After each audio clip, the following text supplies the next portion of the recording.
Coba tahan napas sebentar. Cahaya yang baru saja masuk ke matamu dari bintang malam ini, sebagian sudah berusia ribuan tahun. Bahkan ada yang berangkat sebelum manusia pertama menulis sejarah. Malam ini, kita akan pergi sejauh-jauhnya yang sains izinkan.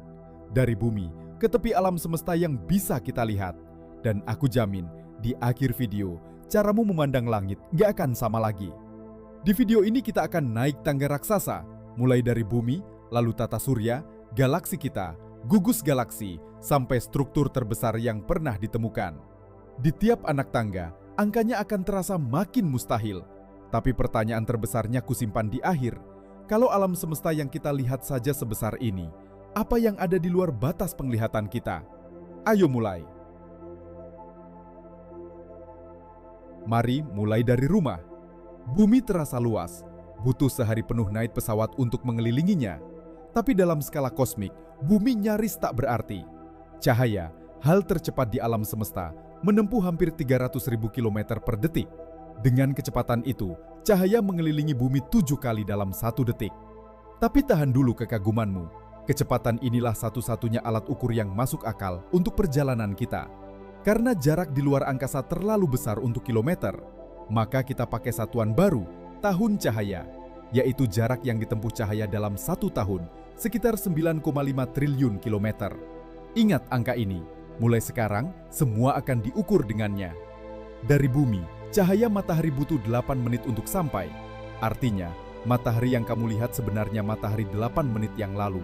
Kamu sedang melihat masa lalu, dan makin jauh kita pergi, makin jauh ke masa lalu kita memandang. Naik 1 tangga, keluar dari bumi, masuk ke tata surya kita. Kalau cahaya butuh 8 menit ke bumi, ke Neptunus, planet terjauh, cahaya butuh 4 jam lebih. Dan ini baru tetangga dekat. Tapi tata surya tidak berhenti di Neptunus. Jauh di luar sana ada awan Oort, cangkang raksasa berisi miliaran objek es yang menyelimuti tata surya. Untuk menembusnya dari ujung ke ujung, cahaya butuh waktu lebih dari 1 tahun. Sekarang bandingkan, wahana Voyager 1, benda buatan manusia tercepat dan terjauh, sudah terbang sejak 1977, hampir setengah abad, dan ia bahkan belum menyentuh tepi awan Oort. Dengan kecepatannya, Voyager butuh sekitar 30.000 tahun untuk benar-benar keluar dari tata surya. Rasakan itu sebentar, 30.000 tahun hanya untuk keluar dari halaman rumah kita sendiri. Naik lagi. Sekarang kita zoom out sampai seluruh tata surya jadi 1 titik tak terlihat. Selamat datang di galaksi kita, Bima Sakti. Bima Sakti adalah piringan raksasa berisi ratusan miliar bintang.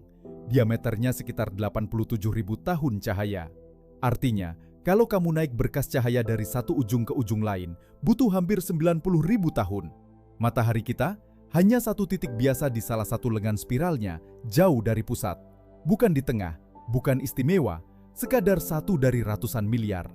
Dan tiap bintang yang kamu lihat dengan mata telanjang di malam hari, semuanya, tanpa kecuali, masih tetangga kita di dalam Bima Sakti. Kita bahkan belum melihat keluar galaksi. Lalu, untuk mengelilingi pusat galaksi 1 kali putaran, matahari butuh sekitar 230 juta tahun. Terakhir kali matahari di posisi ini, dinosaurus baru mulai muncul di bumi. Kalau kamu pikir Bima Sakti sudah besar, tahan dulu. Ia cuma 1 dari banyak. Bima Sakti punya tetangga, galaksi Andromeda, yang justru lebih besar dari kita. Jaraknya sekitar 2,5 juta tahun cahaya. Cahaya Andromeda yang kamu lihat malam ini berangkat saat nenek moyang manusia baru belajar berjalan tegak. Bima Sakti, Andromeda, dan puluhan galaksi lain terikat gravitasi dalam satu kelompok bernama grup lokal. Dan grup lokal sendiri hanya bagian kecil dari struktur lebih besar, super gugus Virgo. Lalu Virgo pun ternyata cuma 1 lengan dari struktur yang jauh lebih masif liga bernama Laniakea. Kata Hawaii yang berarti langit tak terukur. Laniakea memuat sekitar 100.000 galaksi, dan masing-masing galaksi itu berisi ratusan miliar bintang. Angka di kepalamu sekarang sudah mulai kehilangan makna, kan? Itu wajar. Otak kita memang tidak dirancang untuk skala ini. Mari zoom out sejauh mungkin sekarang. Sesuatu yang aneh dan indah muncul. Galaksi-galaksi tidak tersebar acak, Mereka mengumpul di sepanjang benang-benang raksasa, membentuk struktur yang disebut jaring kosmik. Bayangkan busa sabun atau jaring laba-laba raksasa. Ada filamen padat berisi ribuan galaksi, dan di antaranya ada rongga kosong raksasa, disebut void, yang nyaris hampa selama ratusan juta tahun cahaya. Salah satu void terbesar yang ditemukan membentang lebih dari 1 miliar tahun cahaya, sebuah kekosongan yang begitu luas, hampir tak terbayangkan. Pada skala ini, seluruh Bima Sakti, galaksi dengan ratusan miliar bintang kita, hanyalah satu titik cahaya sangat kecil di salah satu benang jaring. Dan jaring ini terbentang ke segala arah, sejauh mata teleskop memandang. Sekarang kita sampai di anak tangga terakhir yang bisa kita lihat, dan disinilah angkanya jadi paling mengejutkan.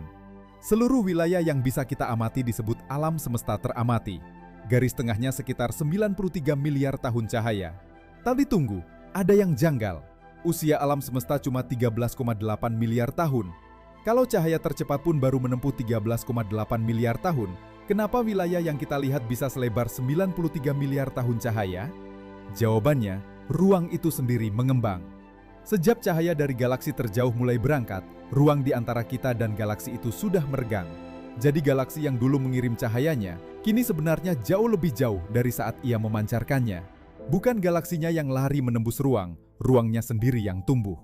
Dan di dalam wilayah seluas ini, ada berapa galaksi? Disinilah sains jujur soal ketidakpastiannya.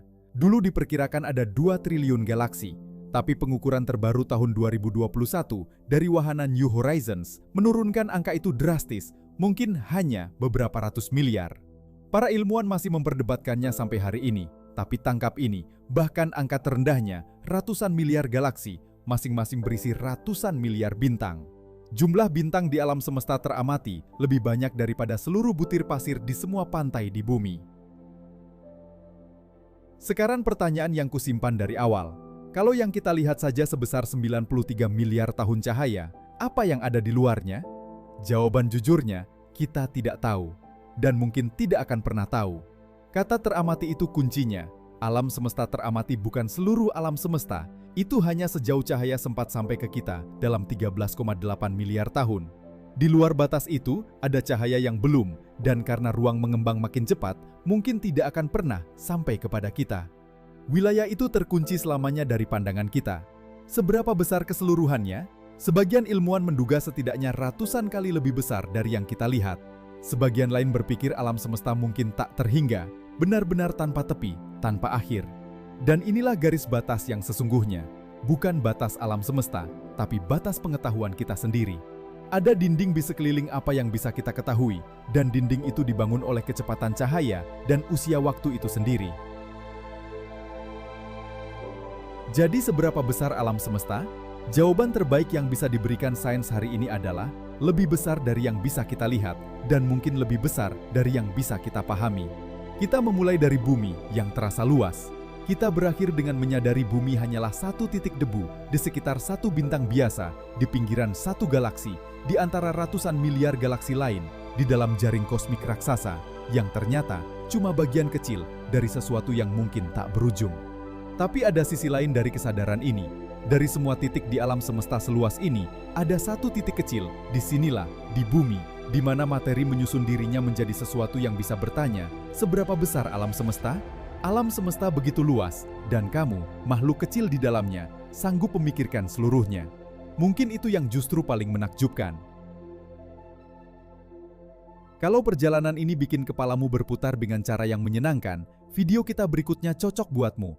Kita akan masuk ke tempat di mana hukum fisika sendiri menyerah, lubang hitam.